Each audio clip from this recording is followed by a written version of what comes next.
Hello everyone, मैं मिथुन सिंह स्वागत करता हूं आप सभी का। आशा करता हूं आप सभी बहुत अच्छे होंगे। कोल्हान के बीएड सेमेस्टर 1 के प्रीवियस ईयर क्वेश्चन पेपर को हम लोग देखेंगे। ये 2015 का क्वेश्चन पेपर है। इसके पहले 16, 17, 18, 19, 20, 21, 22, 23, 24 सभी का पेपर चैनल पे अपलोड है। आप उसे जा करके देख सकते हैं। पिछले 5 साल के क्वेश्चन पेपर की अगर किन्हीं को पीडीएफ चाहिए तो ये 49 रुपीज़ में अवेलेबल करा दिया जाएगा। आप इसे प्रिंट कराकर लैपटॉप में, डेस्कटॉप में, टैब में जहाँ भी देखना चाहते हैं देख सकते हैं, बशर्ते इंटरनेट आपका ऑन नहीं होना चाहिए। पहली बात। दूसरी बात, 199 रुपये में आपको सजेशन प्रोवाइड कर दिया जाएगा। जो group A, group B, group C में जो इंपॉर्टेंट क्वेश्चन है बार बार पूछे जाते हैं उसका आंसर हिंदी इंग्लिश दोनों में अवेलेबल करा दिया जाएगा। जिनको इंग्लिश में चाहिए इंग्लिश में मिलेगा, जिनको हिंदी में चाहिए हिंदी में अवेलेबल करा दिया जाएगा। यहाँ से मेरी ईमेल आईडी देख लीजिए, yourmithunSingh@gmail.com पे आप मुझे मेल कर सकते हैं। इंस्टा पे अगर आप हैं डू फॉलो मी @iMithunSingh। तो चलिए कोल्हान। और एक और बात, 7979054474 पे आप व्हाट्सएप भी कर सकते हैं। तो कोल्हान के पेपर 1 को देखते हैं हम लोग। 2015 का ये क्वेश्चन पेपर है, यहाँ से आप देख पाएंगे। और टोटल 80 मार्क्स का क्वेश्चन है, 3 घंटे का वक्त मिला था। अगर आपको पास होना है इस पेपर में तो 36 स्कोर करना अनिवार्य रूप से तय है। क्वेश्चन नंबर 1 कंपलसरी है और यहाँ से आप देख पाएंगे 10 क्वेश्चन यहाँ से आपसे पूछ लिया जाएगा। ठीक है, हर एक सवाल के लिए 1-1 नंबर मिलेगा। पहला का क्वेश्चन क्या है? Educational psychology covers the entire range of behaviour and personalities as related to education. Who told this? किसने ये बात कही? ठीक है, यहाँ पे 2 ऑप्शन मिसिंग है। जब मैं वीडियो एडिट करूँगा तो यहाँ पे ऑप्शन दे दूंगा या फिर कमेंट सेक्शन में कमेंट करके दे दूंगा। वीडियो एडिटिंग में नहीं, कमेंट में आपको पहला क्वेश्चन का आंसर मिल जाएगा। तीसरा ऑप्शन है नोल या फिर नन ऑफ दीज। हिंदी में खैर क्वेश्चन है यहाँ पर, आप इसे देख सकते हैं। शिक्षा मनोविज्ञान के अंतर्गत शिक्षा से संबंधित संपूर्ण व्यवहार और व्यक्तिगत आ जाता है। यह कथन किसका है? एलिस क्रो, स्किनर, नॉल या इनमें से कोई नहीं। पहला क्वेश्चन कंप्लीट हो गया। एडिटिंग करने की भी जरूरत नहीं है, कमेंट सेक्शन में भी कमेंट करने की जरूरत नहीं है। बाय द वे, एमसीक्यू के लिए जो है हम लोग अलग से वीडियो बनाने वाले हैं। अभी आपको जो है आंसर नहीं मिलेंगे। हम लोग उस वीडियो में 101 का जितना भी प्रीवियस ईयर क्वेश्चन पेपर है वो आपको मिल जाएगा। दूसरा question, centre of educational psychology is. Centre of educational psychology क्या है? चाइल्ड है, टीचर है, करिकुलम है या फिर इनमें से कोई नहीं है। मनोविज्ञान का केंद्र क्या होता है? बालक, शिक्षक, पाठ्यक्रम या इनमें से कोई नहीं। Educational psychology is a must for teacher, parent, student या फिर ऑल, सभी के लिए। शिक्षा मनोविज्ञान जरूरी है किसके लिए? शिक्षक के लिए, अभिभावक के लिए, छात्र के लिए या फिर इनमें से सभी के लिए।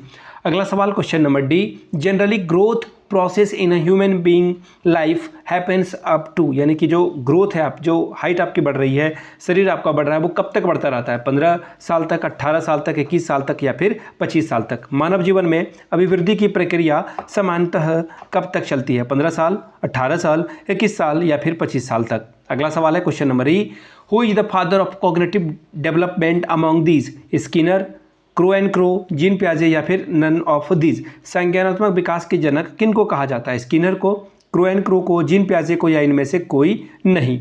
Who started the study of individual differences? Galton, Skinner, John, James drawer या फिर नन ऑफ दीज। यानी कि व्यक्तिगत विभिन्नता के वैज्ञानिक अध्ययन की शुरुआत किसने की थी? गॉल्टन ने, स्किनर ने, जेम्स डेवर ने या फिर इनमें से कोई नहीं। आगे बढ़ेंगे क्वेश्चन नंबर जी की ओर। Which is the main identity of a creativity? Art, science, literature या फिर न्यू क्रिएशन। सृजनात्मकता की मुख्य पहचान क्या है? कला, विज्ञान, साहित्य या फिर नव सृजन, कुछ भी नया तैयार करना। अगला सवाल है question number H, how many types of creativity tests are? 1, 2, 3 या फिर 4। सृजनात्मकता परीक्षण कितने प्रकार के होते हैं? 1 प्रकार के, 2 प्रकार के, 3 प्रकार के या फिर 4 प्रकार के। आगे बढ़ेंगे क्वेश्चन नंबर आई की ओर। सेकेंड लास्ट क्वेश्चन है एमसीक्यू का। The adolescence is the period of a great stress and strain, storm and strike. Whose statement is this? Stanley Hall, Erikson, Kohlberg या फिर नन ऑफ दीज। किशोरावस्था बड़े दबाव एवं तनाव तथा तूफान एवं संघर्ष की आस्था है। यह कथन किसका है? स्टेनले हॉल की, एरिक्सन की, कोहलबर्ग की या फिर इनमें से कोई नहीं। Question number J, which is the serious sensitive problem of adolescents?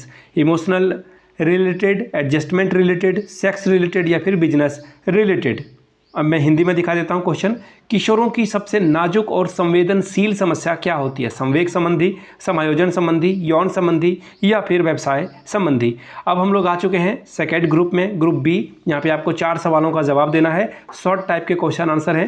5 गुना 4 यानी कि 20 नंबर आपको यहाँ से मिलेगा। 4 सवाल का जवाब आपको देना है। पहला सवाल देखिए क्या है, why psychology is useful for teacher. शिक्षक के लिए मनोविज्ञान क्यों उपयोगी है?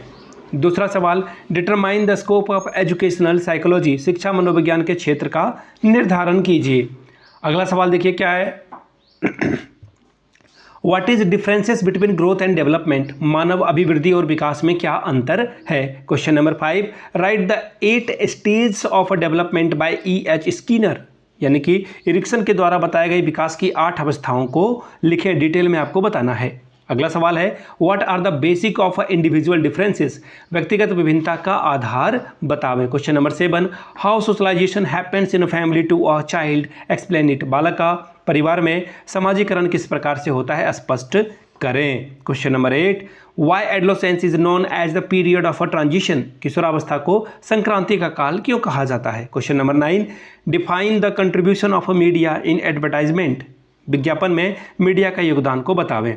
फिर से हम लोग आ चुके हैं 4 सवालों पे, यानी कि सेक्शन सी या फिर ग्रुप सी में, और यहाँ पे 12.5 नंबर करके आपको हर एक सवाल के लिए मिलेगा। 4 सवाल का जवाब देना है। Question number 10, describe the nature and scope of educational psychology. शिक्षा मनोविज्ञान के स्वरूप और उसके क्षेत्रों का वर्णन करें। Question number 11, what do you mean by human development, discuss the affecting function of human development. मानव विकास से आप क्या समझते हैं, इसको प्रभावित करने वाले कारकों का वर्णन करें। Question number 12, what are the efforts of heredity in child's development, discuss. बालक के विकास में वंशानुक्रम का क्या प्रभाव पड़ता है, वर्णन करें। Question number 13, a knowledge of individual differences is essential for the teacher. Comment करना है आपको, यानी कि व्यक्तिगत विभिन्नताओं का ज्ञान शिक्षक के लिए अनिवार्य है, इस कथन की विवेचना करें। Question number 14, what do you mean by socialization, discuss the stage of child socialization. समाजीकरण से आप क्या समझते हैं, बालक के समाजीकरण की अवस्थाओं का वर्णन करें। Question number 15, what do you mean bye adolescence, focus it's characteristic. किशोरावस्था से आप क्या समझते हैं, इसकी प्रमुख विशेषताओं पर प्रकाश डालें। Question number 16, what are the needs of guidance and counselling for the adolescents. किशोरों के लिए निर्देशन और परामर्श की क्या आवश्यकता है, बताएं। Question number 17, media plays an great role in social, professional and educational development of present youth, discuss it. आजकल के युवा पीढ़ी के संपूर्ण सामाजिक, व्यावसायिक और शैक्षिक विकास में मीडिया की महत्वपूर्ण भूमिका है, इस कथन को स्पष्ट करें। चलिए, ये था आपका पेपर। कोल्हान यूनिवर्सिटी 2015 का ये पेपर था। अगर आपको पिछले 5 साल के क्वेश्चन पेपर चाहिए तो ये 49 रुपीज़ में अवेलेबल करा दिया जाएगा। 199 रुपये में आपको सजेशन मिल जाएगा, जहाँ पे जो इंपॉर्टेंट क्वेश्चन हैं group A, group B, group C में, वो आपको प्रोवाइड कर दिया जाएगा। यहाँ से मेरी ईमेल आईडी देख लीजिए, yourmithunsingh@gmail.com पे आप मुझे मेल कर सकते हैं। इंस्टा पे अगर आप हो, डू फॉलो मी @imithunsingh। बाकी आप मुझे व्हाट्सअप भी कर सकते हैं 7979054474 पे। तो चलिए, मिलते हैं अगले वीडियो में। वीडियो को यहाँ तक देखने के लिए आप सभी का बहुत बहुत शुक्रिया। Have a good day.